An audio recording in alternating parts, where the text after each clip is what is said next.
Lastly, I'm sure nanay ka, tao ka lang, nasaktan ka rin siguro pag nababasa mo yung mga komento ng iba na baka merong something na mali dun sa ginagawa nyo. Paano mo tinatanggap ito at paano mo pinagdadaanan to? Oh, no. I grew up in politics. So, 9 years old pa lang ako. Mayor na yung tatay ko. So, kinalakihan ko yung sabihin na natin chaos in politics since I was 9 years old. And kapag ganun kasi yung mundo na kinalakihan mo, natututo ka mag-filter kung ano yung pakikinggan mo, ano yung hindi mo pakikinggan, at natututo ka na mag-focus kung ano yung kailangan gawin at wag mawala sa kung ano yung vision mo sa trabaho mo. At deep inside you, alam mo nasa tamang direksyon kayo. Yes, opo. Sa Department of Education, nakalatag na kung ano yung gagawin namin until 2028. Ginawa namin yung Basic Education Report 2023 noong January. Doon nilagay namin kung ano ba yung gagawin ng Department of Education at susundan na lang ng mga tao kung nagawa ba siya or hindi, at masasabi din namin sa kanila, ito nagawa na namin, ito hindi pa, at kung bakit hindi namin nagawa. Ganun din sa Office of the Vice President, nakalatag na yung mga gagawin namin hanggang 2028, nakalatag na yung mga satellite offices, yung pagbabago, 1 million trees and 1 million bags campaign, nakalatag na rin yung medical and behavioral assistance. Magiglahan sa confidential funds. Ang gusto lang daw ng mga tao ay accountability. Paano po matitiyak ng mamamayan natin na talagang ginagamit sa tama itong mga confidential funds? Kayo ma'am, paano niyo ipaliliwanag sa mga nanonood na nasa mabuting kamay itong mga pondong ito? Yes, unang-una, ang confidential funds ay pinopropose ng Department of Education at ng Office of the President base sa assessment namin sa pangangailangan namin sa trabaho namin. Mas napapadali yung aming trabaho in terms of intertwining with national security kung merong confidential funds. Ang accountability naman ito is governed by the Joint Circular noong 2015 -01, Joint Circular 2015-01. Nakalatag doon kung paano siya gamitin, nakalatag doon kung paano siya i-utilize, at nakalatag doon kung paano ka mag-report sa paggamit mo sa funds. So wala pong masasabi na walang safeguards sa paggamit ng funds dahil merong Joint Circular. At lahat yun sinunod ng Department of Education at ng Office of the Vice President. Lastly, I'm sure nanay ka, tao ka lang, nasaktan ka rin siguro pag nababasa mo yung mga komento ng iba na baka merong something na mali dun sa ginagawa nyo. Paano mo tinatanggap ito at paano mo pinagdadaanan to? Oh, no. I grew up in politics. So, 9 years old pa lang ako. Mayor na yung tatay ko. So, kinalakihan ko yung sabihin na natin chaos in politics since I was 9 years old. And kapag ganun kasi yung mundo na kinalakihan mo, natututo ka mag-filter kung ano yung pakikinggan mo, ano yung hindi mo pakikinggan, at natututo ka na mag-focus kung ano yung kailangan gawin at wag mawala sa kung ano yung vision mo sa trabaho mo. At deep inside you, alam mo nasa tamang direksyon kayo. Yes, opo. Sa Department of Education, nakalatag na kung ano yung gagawin namin until 2028. Ginawa namin yung Basic Education Report 2023 noong January. Doon nilagay namin kung ano ba yung gagawin ng Department of Education at susundan na lang ng mga tao kung nagawa ba siya or hindi, at masasabi din namin sa kanila, ito nagawa na namin, ito hindi pa, at kung bakit hindi namin nagawa.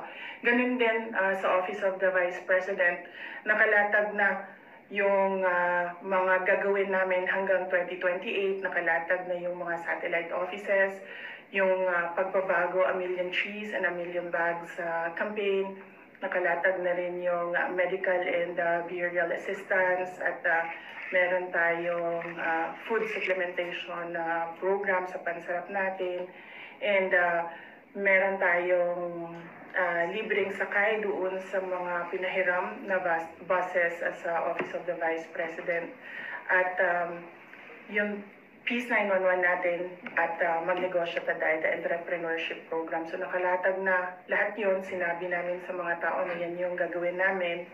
Susundan na lang ng mga tao kung ano na yung nagawa. Thank you, Sir Ian. Let's proceed with Last one.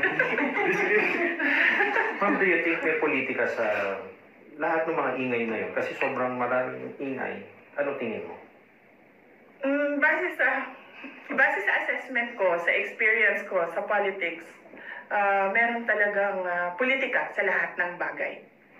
Kasama ito. Hindi lang sa mga issues na lumalabas, hindi lang sa mga atake na lumalabas, even sa trabaho, meron talagang politika. Including po itong sa confidential funds. Oh yes, opo. Yes. The way na hindi nakikinig yung mga nagtatanong, hindi sila nakikinig sa sagot, makikita mo na merong agenda na nilalatan. Thank you. Ay, ma'am, pasensya na habol ko. Polling question. Para yung chief. Bakit daw po kailangan ilagay as confidential expense yung pagpapatayo ng OVP na satellite offices? Hindi po namin nilagay as hindi po naka-charge sa confidential funds ang paglalagay ng Office of the Vice President satellite offices. Ang nakalagay po sa confidential funds is yung pagsasurvey ng area kung saan appropriate na maglagay ng satellite offices, at targeted yung mga beneficiaries ng mga proyekto ng Office of the Vice President, kasi meron tayong commitment to peace and order and national security. That's na namin. Yung sa AI technology, ano po yung possible technology na pwedeng payarin sa Pilipinas? Kasi parang pinakita nila doon, yung technology pwedeng magturo sa kapwa-bata. Oo. Napaka halaga na meron tayong discussion at regulation sa technology and artificial intelligence.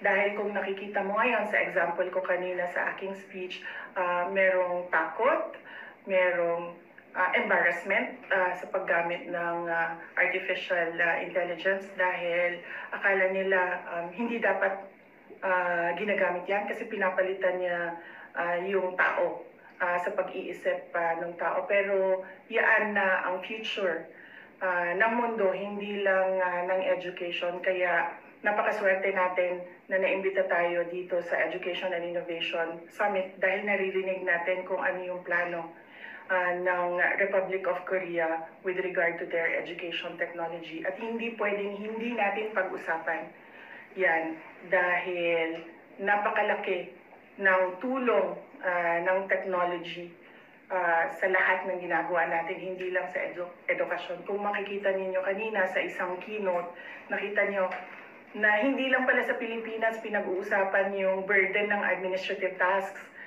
ng teachers. So pinag-uusapan din siya sa iba't ibang lugar sa mundo. And nakita nyo yung suggestion ng ating keynote speaker na dapat gamitin yung technology na available to ease the burden ng mga teachers. At syempre, pag bumababa yung admin tasks nila, sabi nga doon sa study nila, bumababa din yung stress level ng ating mga teachers.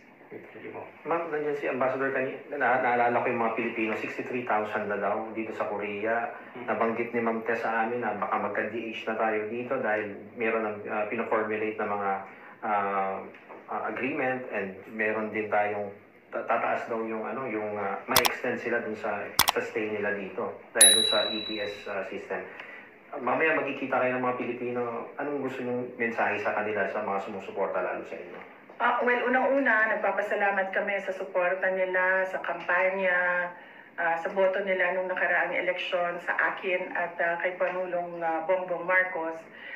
Pangalawa, yung suporta nila sa 8-point socio-economic agenda, sa vision ng ating Pangulo ng Bagong Pilipinas, and syempre yung suporta nila, personal, yung pagpapasalamat na suporta nila sa pamilya namin, Pamilya Duterte, dahil binibigyan nila kami ng pagkakataon na mag-contribute to nation building. And of course, kailangan natin sila pasalamatan dahil ang laki ng tulong ng ating mga overseas Filipinos at ng ating mga overseas Filipino workers sa ekonomiya ng ating bansa. Kung pag-uusapan lang natin ang pagpapadala o remittances nila doon sa ating bansa.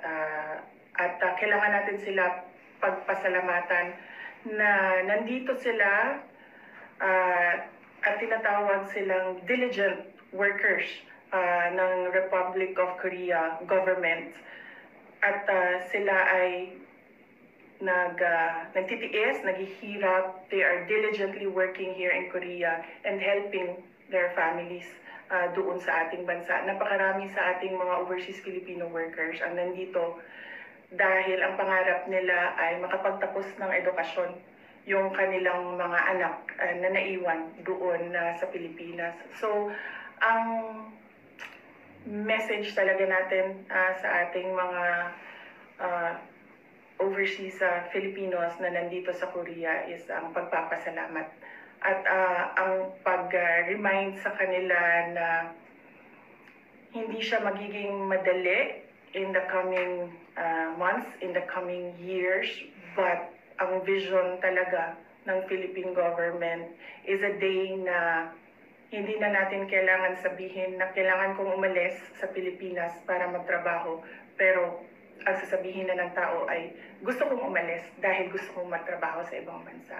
Hindi na need kundi want na yung gaanoon